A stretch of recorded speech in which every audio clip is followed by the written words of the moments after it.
زبانی داریم به نام گیلکی که امروزه مردم زبان سر نشد. به هر دلیلی گیلکانه لهجه مثلا مورد تمسخر قرار دهید. این نقطه نظر بیشتر به زنان و به کودکان. بله. ولی زنان دیگه مثلا زبان مادری منتقل کنید و کودکان دیگه نیاز به آن دیگه زبان حرف بزنید. یاد ترا او سالان جغلان دیوید سهراتان بازی کودید چی خوبی بوشو بیا فراوان. جناب فکرآزاد، اما چرا انقدر اصرار داریم که زکان گیلکی گپ بزنید؟ ولی حقیقتش اینه که اما زبانی داریم به نام گیلکی که امروزه مردم زبان سر نچرخه، همین جوانان زبان سر نچرخه. بله. و دلیلش هم یه سری دلایل تاریخی قطعا داره که همه شاید نشه گفتن. بخش اقتصادی قضیه اگه شما من بخوام برجسته بکنم ام بود که خب تمام صنایع شهرهای بزرگی مثل تهران و اصفهان که همه فارس زبان بیده او یه نبود و بعد از اصلاحات ارضی خیلی عظیمی از کشاورزان، روستاییان، شهریانی که کار نبود مثلا در گیلان عشان شدی تهران. بنابراین روابط بسیار زیادی با تهرانیان داشتی. تهرانیان متاسفانه بعضی به دلایل تاریخی رشتن لهجه تمسخر کنید. اصلا میری تاثیر داشتی، خود حکومت فیلمان تاثیر داشتید. بله. فیلمان تاثیر داشتی یا حتی انقلاب مشروطه تاثیر داشتی. گیلانیان اون درون خیلی فعال بود که گیلانیان و ترکان فعال بود. شاید دو قوم همش جوک و اچن بگفتی بید. اصلا به هر دلیلی گیلکانه لهجه مثلا مورد تمسخر قرار دادی. اونی که پیروان ترسیدیم مثلا خصوصا زگان امراق گیلکی صحبت بگیم عشان لهجه پیدا کنید و نتید شغل خوی به دست ببرید. بله کاملا درست. اونی که ناخودآگاه و طوری امتحان بگم اجباراً یعنی باعث بودی که خوشن زگان امراق فارسی صحبت بکنید که زگان مثلا دانشگاه شدی یا مثلا فرض بکنید مدرسه شدی هر چه شدی لهجه وسیع نمانید کار سر خیلی بشید. هم دیاتی از اوایل دهه 50 شروع بوسین. هستی هم دقیقاً برای یاده. مثلا اگه کسی فارسی خوب تنسی صحبت بکنه انا بردید گروه سرود. انا بردید مثلا مجری بابا. تئاتر بازی بکنه. بله تئاتر بازی بکنه. انگار مثلا از همه چی عقب دکفتی اگر لهجه داشتی. الان چی تنیم بکنیم جناب فکرآزاد؟ اما تجربه تاریخی کشورهای دیگر میان دریمی مثل نروژ که خوشن زبان از دست بده بید تقریبا. بعد این تعداد از نروژیان شدی استرالیا اوشن چون از وطن دوره بیدی اشان نوستالژیان عود کنیده. بله هویت طلب بید. بله بله. اوشن زکان شروع بگودی به نروژی درستن اون بعدن به گوش دولت نروژ و مردم نروژ رسید و نروژ انا به عنوان تا کلاس درسی دو مرتبه نه و الان حدود 20-25% در 10 سالی اخیر مردم نروژی صحبت کنید. چه عالی. من تجربه تاریخی یعنی اگر اما بخواین گیلکیه نه گیلکی هر زبان مادریه دیگره در ام مقطع که تقریبا همه تنیدی به قول انگلیسی از نظر لیسنینگ از نظر شنیداری بفهمید الان هم موقعی است که هم باید زگان درس بدید. فقط شمایید که کلاس برگزار کنید گیلکی زبانه؟ ولی سال 98 من بوم یکی دو تا از دوستان دیگر کلاس محدودی برگزار بکنید ولی الان نه کسی غیر از من کلاس نیه یا نه. خب پس خیلی کمه ده جناب فکرآزاد. پلیکی رشته میان فقط ایتا کلاس خیلی کمه. پس کی باید به فکر ببر؟ اونی که اما آموزش پرورش تنه مدارس میان اما هم حاضریم کمک بکنیم. خب کی باید پیگیری بکنه آموزش پرورش کی باید پیگیری بکنه؟ سال 98 من پیگیری بکنم عشان مصوبم بکنی بیت قرار بود 99 اجرا به امیتر هم قبول بگویی منو فایم خانم حراست ببر عرب ببر اورا ببر فلان ببر فکر بگویی من چیکار کنم بکنیم علی رغم اینکه اون مدیر کل فقط تفکر نشد مثلا میل داشت کار بکنه کرونا بازم با همین کاسب گذار با هم بازی البته الان اگه تماس بگیرید من بازم پاسخ دادم ولی 2 سال گذشته اصلا خودم به هیچ مراجعه نکردم به خاطر تغییرات متوجه بودم هنوزم دامنگیر همه ولی به هر حال من یک امیدهایی دارم. خب اصلا چه نگیم آقا گیلکی صحبت بکنیم چی فایده داره مثلا؟ خب چرا مثلا فارسی صحبت نکنیم؟ خیلی از سوال کنی دیده. بله.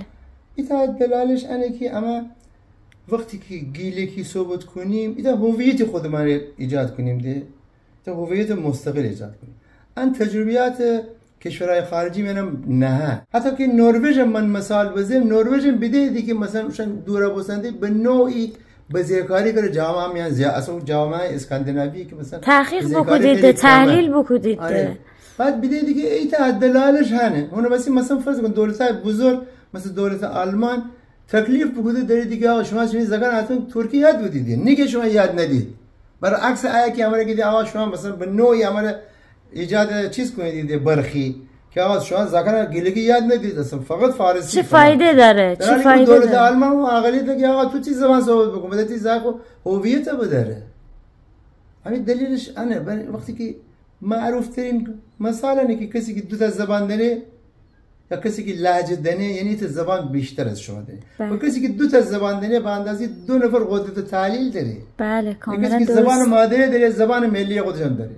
اصلا چه عیب داره که بدنیم فارسی هم خوب تنیم گپ بزنیم. الان مثلا من هی نیشتم هم فارسی قشنگ تنم گپ بزنم هم گیلکی انگلیسی هم بلدم. بله یعنی که کسی که زبان مادری خودش حفظ کنه خب هویت هم داره. بله باید فرهنگه زبان مادری شما چطور غذای فرهنگ اونه میان نهفته بوسته غذای گیلکی دوست داری زبان دوست نداری نبگی فرهنگ نوسی از اون غذا به وجود نمایی. بله خیلی بگیم که همه جانب نگر اگر با قضیه نگاه بکنیم دیدیم که نه واقعا باید رنسانسی بود برگشتی بود به یه جمع در گیلان ایستید که شیمی مانستان کار کنید چند تا بلاگری چند تا روزنامه نگارید نویسنده امیدواریم بتونیم دست جمعی کاری بکنیم. حتما تو هم که خیلی واقعا روزن خب گیلگی صحبت کنی اصلا خیلی عالی. من دانید که من 4 سال تنم خب گیلگی گپ بزنم یعنی تا حتی مرا یاد ندا بود. موسیقی سنتی بیشتر بستم تمرین بکودم با اینکه هست مثلا این نیشتم باز هیچ کی می امرا گیلگی صحبت نکنه می ذهن میان حتی تمرین کنم. خیلی خوبه یعنی نشان ده که امثال اما اگر کاری بکودیم روی جوانای نتیجه به قطعا تاثیر بنا اصلا مطمئن ببید که تاثیر نه. راجع به کتاب جدید ایشان صحبت بکنیم. کتاب مجموع داستان گیلکی فریبا که تازه منتشر به واسه چاپ چندمه. ولن سال 98 من مجوز گرفتیم ولی چون بخوردیم به کرونا انا اصلا رونمایی هیچ کاری نبود. جز کتاب باز کتاب دیگه منتشر بکنید شان نام مگی کتابای داستان نه اولی کتاب کتاب بله مجموعه داستان‌های گیلان بله که به اصطلاح نزدیک 10 تا گویش متنوع زبان گیلکی با ترجمه فارسی نه. خیلی جالبه که آقای فکرآزاد کلاس آموزش گیلکی دارید رشته میانشد کسی ننه. شما که کوی کلاس گیلکی داری؟ من زکانه نه پیلتران است. زکانه که منو با می خانم فایما خانم دیوانی شیم مدارس میانشیم. بچه عالی. و کارگاه زبان گیلکی نی. اسمش کارگاه بره اسم کلاس نه. کلاس نه. چون به شیوه زبان مادری سعی کردن دیدیم که مثلا زکان یاد بگیری. از راه شنیدن. ولی کلاسان در حقیقت بزرگسالی که الان اما در مجموعه دکتر ت چهارم میکائیل برگزار کنیم. بله. بیشتر هستم دکتر برگزار کنیم. این دومین کلاسی است که ما برای بزرگسالان این اولی سال 98 بود که اونم کرونا و ما بعد از سمامی کازی بود. کرونا مثل بعضی که دشمنی کنید زبان‌های مادری امره کرونا و کارا شما تلاش کنید. الان دیدیم از مثلا بیرون دیدیم واقعا شما شیمی خانم تلاش کنید واقعا ما سپاسگزاریم واقعا. کتاب فریبا در حقیقت 24 تا داستان کوتاه گیلکی داره که هر کدام خصوصا ریت QR کد داره دی. با دوربین بگیرم. QR کد هم شما تنیدی همین داستان رو بشنوید.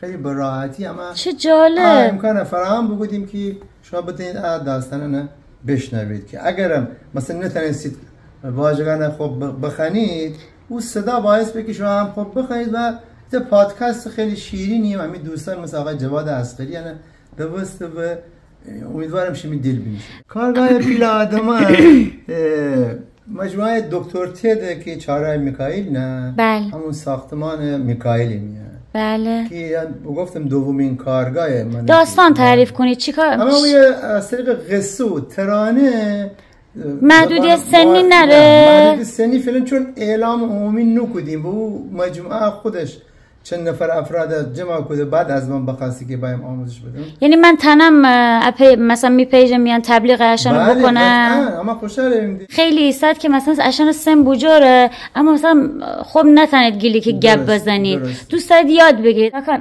کتاب به نام فریبا مجموع داستان گیلکی جناب پرویز فکرآزاد تنید دایرکت ایشان پیام فرستید و تهیه بکنید. اما ادبیات کودک میاد، ادبیات گیلکی میاد. بله. اما ادبیات گیلکی میاد. بله. یا کلاس آموزشی میاد. باید همین نقطه نظر بیشتر به زنان و به کودکان. بله. برای زنان دیگه مثلا زبان مادری منتقل کنید و کودکان دیگه نیاز به اند دیگه زبان حرف بزنید. ولی متاسفانه همین ادبیات گیلکی میاد اما کتاب قصه مخصوص کودکان نشتیم اصلا. بله. نشتیم که به صورت مثلا حسن کچلو عجیزان دیگه که همش توهین و اهانتای مثلا جسمانی و فیزیکی و اشم. بله. که بعد من تصمیم گرفتم که حالا که ما بزرگسال کتاب چاپ کنیم چرا بس زکان رو زوم نکنیم زکان. بله بله. اونی که با همین اولین کتاب چاپ بکردم برای زکان هم سال 98 و سال 98 سال پربرکتی و از چیز تولیدات فکری و بعد کرونا نبوده بوده. ولی اشار کتابای بیتی همه بفروش شد. نوروز انا نامگی نوروز اما زود بمو یا دیر بمو. هم قصه کودکانی هم قصه بزرگسالی قصه عاشقانی که بسیار نانستما و همون نوروز به هم دیگه کتابان کتاب فروشان نه دلن کتاب فروشی نصرت میان نه نصرت بعد با این کتابایی که من چاپ بودم برای زکان سعی بکنیم که طوری طراحی بکنیم که کتابان ترانه و قصه و درون بداره. بله. که مثلا زگر واو ترانه بیشتر ارتباط بگیره وقتی ترانه خیلی مثلا. کاملا درست. مثلا این قسمت از ترانه میگه که یاد ترا او سالان جغلان دیوید سهراتن بازی کودید چی خوبی بوشو بیا فراوان. اندمود جانخانه جان ایت خانی ایسی که تنها باست کلاش هم نگره درد دل بودن. خانی قدیمی شهری که تنها بوانسته وحشت خانه بود و حال خودش رها باست وحشته یعنی تنها بمانسته رها شده شهر کدام شهر کیار کد داریدی خب کیار کد اسکن بکنید تنید کتابو الان که دوربین معمولی هم اسکن تنید 4-5 تا کتابای مختلف من چاپ بودم الان تنیم بگیم ان کتابان تنها کتابان که زکان وسی چاپ بوسته درسته معدود کتابایی است که زکان چاپ بوس البته یادیم بکنیم از مرحوم علی مطلبی که اون نوجوانان روح شاد چاپ بوده. بله زندیات علی مطلبی هم 2 تا کتاب برای نوجوانان بنوشته. تنم بگم که مثلا اولین کتابایی است که برای نوجوانان. بله. البته می کتابان هم نوجوانان تنید استفاده. ولی خاص نوجوانان که اون اسم دانا علامه و کلاچن. بله. بودن اسم کی زور بیشتره. ننید که کویتا مثلا کتاب فروشی درده. کتاب فروشی حوزه هنری. شمی دست درد کنه. تمام کتابای بیشتر کتابای کودکان من غیر از نوروز اما او کتابخانه بوم حمایت بکنه تا مرحله چاپ. یعنی آماده سازی پول نقاش فدان تصویر سازی همین کارانه پول ویراستاری فدان همه کتابخانه بوم کار بکنه که ولی مرحله چاپ ببرد خودم چاپ بکنه. پس شمی هزینه شخصی هم هزینه شخصی چاپ. مهمترین کتابی که کودکان کار بکدیم که با همکاری نویسندگان گیل قصه هم بود. بله. کتاب گیلان زکان قصیان که من با مام لاهیجان رونمایی اونم کرونا میان شما. بله آخر کرونا بود ولی خیلی روز خوبی بود اجرا بداشتید. بله که ام گفت بعد 4 جلد بعدیش هم بکنم خود نویسندگان آواییم با هزینه خود نویسندگان. خیلی سخته که شما خیلی تا کار بکنید ولی خب باید ایتا هزینه داره. خب شما چقدر تنید بگه تنهای خرج بکنید. خود نویسندگان زکان هم هزینه بخشش فدای دی بعد مثلا فرض بگم با خودشان نفری مثلا ایتم فرسته. بله دانم چی هزینه گران با اما انبوه نتونستیم چاپ. دانم چی باید اسپانسر پیدا بکنه که حمایت بکنه. دنبالن گرده که مثلا خودشم یک سودی ببره. بله درست. بعد اسپانسران بعضیان یه طبقاتی از شما دارید که ما نتونیم برآورده بکنیم. بله درست. من نزدیک 50 تا قصه کودکان فقط دارم. 50 تا. بله الان غیر 150 60 کتاب داستان برای بزرگسالان، برای کودکان. نویسندگی کوی شما شروع بکدید؟ من نویسندگی اول فارسی شروع بکدید. فارسی شروع بکدید ولی بعد فارسی بگیرید. بعد خانه فرهنگ اول آشنا بودم سال 85 که باشم خانه فرهنگ، بعد گروه داستان گیلکی میان که باشم ته موضوع گیلکی و اشیاء بعد از بازنشستی که بله خودم علاقه داشتیم. شمی شغل چی بود؟ من کارشناس ارشد وزارت راه بودم، مثلا هیچ ربطی به ادبیات نداشتم. چه جالب. شمی عشق، شمی زندگی کتاب و داستان و نویسندگی. 24 داستان شاید ترم بگم 20 داستان شاید الان من حضور ذهن ندارم چون 98 به طرف درباره زنان. چه عالی. گاهی حدیث نفس خود زنان، یعنی من از زبان زنان بتنستم با کمک گرفتن از احساسات زنان توسط فهیم خانم که الان گرامر فیلم گرفتن داره. نه تصویرم خیلی قشنگه. طراحش آقای آرش بدرطالیه. بله. که کارگردان بازیگر. بله اشاره نامه شهر نقاشی داره، پروژه شهر نقاشی داره. عالیه. که الان تو کانادا است کلاس خیلی مفهومی یعنی تصویر. خیلی ان شاء الله موفق ببینید. سلامت باشی. زاکن کتاب آقای فکرآزاد تنید از دایرکت ایشان سفارش بدید، با ایشان هماهنگ بکنید تنید بگیرید. خیلی کتاب عالیه، افتخار بدهید امروز مرا دعوت بکنید با ما مرا بنویشتید. بله. شمی دست درد بکنه. باعث افتخاره.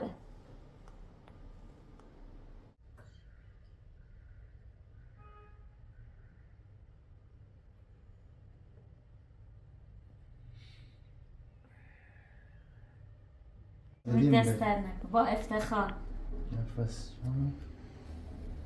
باعث افتخار بود که امروز با اون شمی ورزش می وقت بگیرفتم. بمانه به یادگار سالان سال 1403 انم رشت. من رشت همیشه آخرش نیست. عالی. نهایت آخرش به رشت. شمی دست در نکن. عالی. شمی دست در نکن. این نکته جالبی که من شما رو بگم اینه که در دوره شاه که مثلا فعالیت گیلگی خب به صورت نبوده. بله. فعالیت بود ولی مثلا مجله مستقلی نبود. چون مجله مستقل مثلا آقای جکتاجی بدن از دامان شروع بوده از گیلوا که عشان همه اتفاقاتی بود که بعد از انقلاب. بله. قبل از انقلاب تقریبا چیزی نبود به اشک. بعد فرهنگ لغت معدودی داشت. این فرهنگ لغت مال استاد ستودو بود که خودش اصلا گیلانی نبود. بله. که به نام خودش معروفه فرهنگ لغت گیلکیه. من اونو ندارم. ستوده آره. که اون اصلا گیلکی تقریبا شرق غرب هم با هم دیگه داره تقریبا. بله. بعد از اون بعد دهه 50 بود که زندیات محمود پاینده فرهنگ و اصطلاحات گیل و دیلم چاپ بوده که تقریبا کتاب خوبی از نظر که فارسی به گیلکی هم است. بله. ده کتابی مرا یاد نیه که اصلا به عنوان فرهنگ لغت به اصطلاح چاپ بود. شاید نیاز ایجاد نوست. به نظرم اشتباه کنشگران هم بود که فکر بگویید که مثلا آقا از زبان الان مردم زبان سر چرخه از بین نشه. دقیقاً حتی بود. احساس بکنید. دقیقاً حتی بود. و آثاری هم که چاپ بود مثلا اشعار افراشته چاپ بود و اشعار بود سال مثلا 32. بله. یا مثلا بعضی از روزنامه‌های گیلکی که گیلکی هم چاپ کردیدی که در مثلا قبل سال 32 اشان نه بود. شرای پراکنده مثلا نه. ولی فرهنگ لغتن از بعد از انقلاب شروع بود. بله متوجه هستم. یعنی ما بدیم واقعا در معرض خطره. این نه من که اصلا موقع کاری نمی‌کنم نمی‌کنم. ولی مثلا امثال آقای سرتیپور فرهنگ لغت گیلکی فدا سرتیپور جالبه نگون میان بنویسن گویش گیلکی واژه برای اینکه عشان خاصی بشه مجوز بگیرید عشان بلاش بنویسید زبان گیلکی. بله متوجه. تا عادشان تحت فشار بیاد. براشون چاپ بکنید که بخشم فارسی با گیلکیه. فرهنگ لغت سرتیپور بعد از آقای سرتیپور آقای احمد ملشی چاپ بکنه فرهنگ لغتش. بله. که همه تقریبا کمیابی دي. من کپی آقای جعفر بخشاد محمودی کپی بهم. اصلا نشدی. اصلا جناب جکتاشی نشدید. من کپی بهم. محدود چاپ بود. گران بود. چاپ گران بیرون. محدود چاپ. محدود دو تا فکر گفتم آقای جگتاجی بله هر دو دارم من ایتا آقای بخشزاد محمودی فکر گفتم ایتا جناب سرتیپور فکر گفتم واقعا کمک کنه مرا کلیپ چا کنم یا اصلا می صحبت روزانه خیلی کمک کنه. کتاب فرهنگ و لغت واژگان مرحوم بخشزاد محمودیه که خیلی کتاب خوبی است به نظر من، ولی من اگر شما را توصیه بکنم که کو کتاب این همین مخاطبان توصیه بخوایم بکنم که کو کتاب فیگری کتاب واژه‌نامه گیلکی بوسار مال استاد مرادیان گروسه باید فیگری نه حالا نه بله امیدوارم بمن الله آقای جگتاجیش اگر چیز بکنید بعد غرب و شرق نره نه رشتیه بیشتر فرهنگ و لغات که من شما رو بگم همه رشتیه گوش غرب تقریبا شرق نریم مرکز شرق هم محمود پاینده شرق اخیراً چند تا البته بیرون با ناحیه بیرون با مثلا کیا شهر بیرون با متوجه است که آقای خیرخواه همین دوست عزیز شاعر معروف آقای خیرخواه بیرون با ورده که گویش کیا شهریه یا بعضی البته میشن کیا شهری شرقی. بعد مثلا فرهنگ اصطلاحات داریم برمستگبان مثلا داریم عرضم به حضور شما فرهنگ لغات دیگر فرهنگ داریم فارسی به گیلکی ولی به گویش شرقی بله که به اصطلاح گفتم که فارسی به گیلکیه من خودم قصد دارم که ایتا فرهنگ گیلکی به گویش رشتی بیرون ببرم تا فارسی رشتی فارسی گیلکی خیلی کمک کنن خیلی کمک که یاد بگیرید دنبال واژه گیلکی نگردید دیگه واژه گیلکی زمانی گردید که مثلا بشنوید ولی وقتی که خیلی پیدا بکنید مثلا واژه چی بعد فارسی بلدید چون فارسی اشن زبان ده بلد نیست که گیلکی کتاب زبان گیلکی گویش لایجان و ها کارا کنید تا حدود زیاد متوجه باست چون اخیرا ایتا پروژه را ما کار بکنیم که مخاطبان خب بدانید که برای هوش مصنوعی و اشن گوگل ترنسلیت و منو دوستان دیگر چه عالی چیز کار بکنیم که هر کدام حدود 1000 تا جمله به گیلکی از انگلیسی به گیلکی ترجمه بکنیم. چه عالی خیلی عالیه شما دست در نکنه واقعا باعث که الان من از کتاب خیلی استفاده بکنم برای که معادل خودم مثلا نتونستم پیدا بکنم بعد بگردیم فارسی دنبال من که مثلا به قول خودم میگم گیلکی و فلان بعضی من گردسیم فارسی دنبال دی فرهنگ لغات دیگر شما بخوام معرفی بکنم فکر کنم تقریبا همه بگفتم ده تقریبا تا چیزی که پس همین مخاطبان تنی داشتن ببینید یا بالاخره یا سفارش من مثلا ایتا کتاب نتونم پیدا بکنم جناب جگتاجی مثلا انتشارات گیله و نشر گیلکان متحری میان سفارش دهم مثلا 2 هفته بعد 3 هفته بعد من مثلا زیراکس کنه انا کپی مرفده خیلی هم سریع کار کنه عشان دست در نکنه